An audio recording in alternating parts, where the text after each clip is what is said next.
10 lignes de métro fermées, aucun RER A et B en heure creuse, bus et tramways fortement perturbés.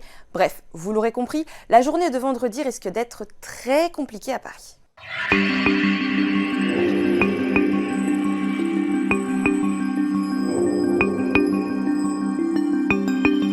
Si les agents de la RATP font grève, c'est à cause de la réforme des retraites.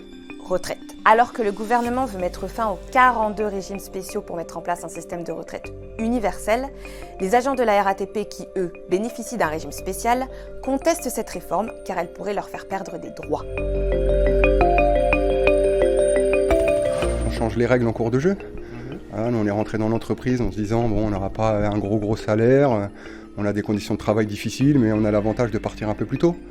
Alors, et là, au bout de 20 ans de travail, on nous dit non, en fait, vous êtes trompé, vous partirez à 64 ans.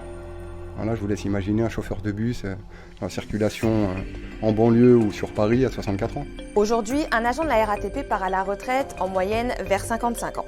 Un départ précoce que les syndicats justifient par la pénibilité du travail, notamment les horaires de nuit, les week-ends ou encore le travail en souterrain.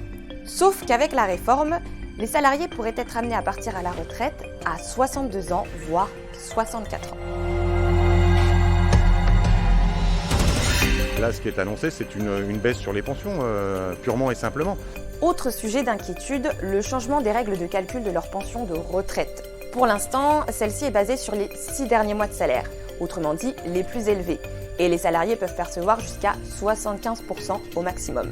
Mais ce calcul va changer et avec le nouveau système, les syndicats ont calculé une perte de plusieurs centaines d'euros par mois.